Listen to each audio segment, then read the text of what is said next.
नमस्कार। आज दिनांक 9 फेब्रुवारी 2025 वार रविवार। केडी चौधरी डाळिंब यार्ड पुणे या लोकप्रिय यूट्यूब चॅनलवर सर्व शेतकरी बांधवांचं मनापासून स्वागत। बाजाराच्या सद्यस्थिती संदर्भामध्ये शेतकरी बांधवांना सांगू इच्छितो की बऱ्यापैकी गेले 3-4 दिवसापासून आपण सातत्यानं सद्यस्थितीची माहिती दिल्यामुळे जागेवरती जाणारे माल हे मार्केटकडे यायला चालू झाले आणि चांगल्या मालाला चांगला ॲव्हरेजही मिळायला लागला। आपण आजच्या व्हिडिओमध्ये सुद्धा पुण्याच्या बाजारपेठेचा जर अंदाज घेतला तर साधारणतः जो जागेवरती माल जातो तो 140 रुपयाच्या पुढे स्टार्ट झाला आणि वर 260 रुपये किलो प्रति गेला। ॲव्हरेज 202 रुपये आले, पण खरडा असेल तो सुद्धा 130-140 रुपयाच्या आसपास गेला आणि अशा परिस्थितीमध्ये जी लहान गोटी ती 117 रुपये गेली। खरं तर हे रेट आता ही चांगले मिळण्याची कारण मी तुम्हाला सांगितल्याप्रमाणे की महाराष्ट्रातल्या मालाला नक्कीच डिमांड आहे आणि स्थानिक बाजारपेठेमध्ये तर नक्कीच महाराष्ट्रातलाच माल चालतो आणि म्हणून इतर फळं सुद्धा बाजारात कमी असल्यामुळे नक्कीच त्याचा फायदा होतोय। सद्यस्थितीची माहिती ही आपल्यापर्यंत प्राप्त झाली नसती तर कदाचित बरेचसे रेट हे जागेवरती आपण कमी रेटमध्ये माल देण्याचा प्रयत्न केला असता, परंतु आता बरेचसे फोन येत आहेत आणि त्यातनं शेतकऱ्यांना जाणीव व्हायला लागलेली की बाजारपेठेमध्ये जे रेट मिळतात ते जागेवर मिळत नाही आणि आपण निलावाच्या व्हिडिओमध्ये पाहिलं असेल की थोडासा जरी चट्टा असेल तो स्पॉट असेल तो सुद्धा बाजारपेठेमध्ये चालून जातो, परंतु ज्यावेळेस आपण जागेवर देतो त्यावेळेस बराचसा माल हा रिजेक्शनमध्ये टाकून अगदी शेलका माल हा घेतला जातो। ही शेतकऱ्याची भावना ज्यावेळेस आमच्यापर्यंत पोहोचली तर खऱ्या अर्थानं आता जे रेट चांगले मिळून पैसे बनण्याचा काळ असताना आपण फसू नये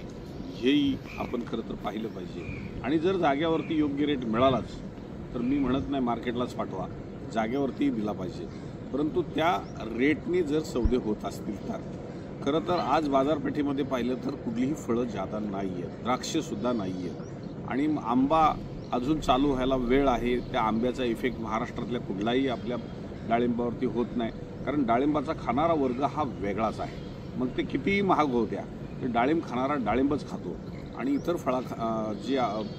विक्री होतात त्याचं रेग्युलर ग्राहक हे वेगळं असतं, पण डाळिंबाचं ग्राहक हे नक्कीच वेगळं आहे। म्हणून मी शेतकरी बांधवांना सांगू इच्छितो की महाराष्ट्रामध्ये आता कुठेही माल नसताना चुकून माकून ज्या बागा आहेत त्याचे सौदे हे एकदम व्यवस्थित व्हावेत आणि हा जर करंट असाच राहिला तर पुढेही आपले रेट हे टिकून राहणार आहेत। त्यामुळं बाजारपेठेमध्ये जर दररोज ग्राहकाला माल मिळाला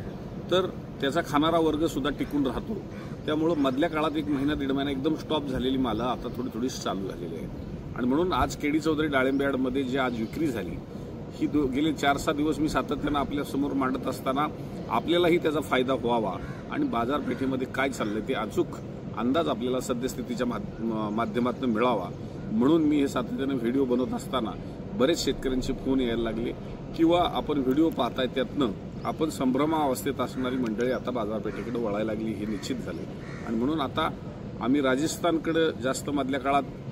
व्यापारी झुकले। आमचाही व्यापार त्या ठिकाणी चालू असल्यामुळं महाराष्ट्रात माल कमी असल्यामुळं किंवा इथं सद्यस्थिती माहिती न पडल्यामुळं थोडाफार माल इकडं तिकडं जरी गेला असेल तरी माल आता पुण्याकडं वळायला लागला आहे आणि त्याचा फायदा माझ्या शेतकरी बांधवांना नक्कीच व्हायला लागला आहे आणि म्हणून ही दररोजची व्हिडिओ आपण तपासत जा आणि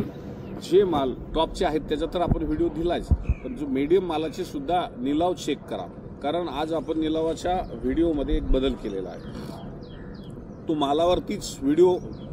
त्या वेळेस गेल्यामुळं त्या कॅरेटवरती आपल्याला अचूक अंदाज यायला लागला की ह्याच मालाचा निलाव झालेला आहे। वरून ज्यावेळेस निलावाची व्हिडिओ आपण काढतो त्यावेळेस आपल्याला कळत नाही की कोणत्या मालाचा सौदा चाललेला आहे, परंतु आता आजपासून जो बदल केला आहे तो कॅरेटवरच कॅमेरा लावलेला आहे आणि त्याच्यामध्ये आपल्याला अचूक कळेल की त्यातला माल हा आपल्याला कोणत्या रेटमध्ये चालला त्याची माहिती मिळायला लागली आणि म्हणून मी माझ्या सर्व शेतकरी बांधवांना सांगू इच्छितो की ज्याही काही बदल आम्हाला काही शेतकऱ्यांनी सुचवले आम्ही त्याच्यात लगेच केले, कारण आपल्याला निलावाची व्हिडिओ ज्यावेळेस फिरत होती त्यावेळेस कोणता माल काय रेटमध्ये चालला हे पाहायला थोडंसं अडचण येत होती, तर नक्कीच आता ती अडचण दूर झाली आणि इथून पुढे आपल्याला असे माल व्यवस्थित कॅमेरा त्याच्यावरती धरून तो कोणता माल काय रेटमध्ये गेला मग त्यात धूपसट्टा आहे का म्हणजे सनबर्निंगचा किंवा गोटी आहे का, मीडियम आहे का, टॉप आहे का, आणि नुसता टॉपचा रेट पाहण्यापेक्षा आपल्याला ॲव्हरेज रेट किती मिळतोय हेही महत्त्वाचं आहे। 300 गेला 400 गेला त्याला महत्व नाही, पण ॲव्हरेज परवा दिवशी 300 जाऊन सुद्धा 195-96चं ॲव्हरेज होतं. आज 260 रुपये जाऊन सुद्धा 202 रुपयाचं ॲव्हरेज आलं. म्हणजेच ह्याचा अर्थ वरच्या मालाकडे जास्त लक्ष देण्यापेक्षा मीडियम मालाकडे सुद्धा आपण जास्त आवर्जून लक्ष जर दिलं तर लक्ष म्हणजे ॲव्हरेज पकडायला, तर त्याच्यामध्ये आपले पैसे वाढतायत हेही शेतकऱ्यांना आपण दाखवून देत असताना आपला माल अचूक पद्धतीने विक्री व्हावा यासाठी आपण सद्यस्थिती आणि निलावाची व्हिडिओ पाहत जा, हेच कळकळीचं आवाहन मी माझ्या सर्व शेतकरी बांधवांना करू इच्छितो. धन्यवाद.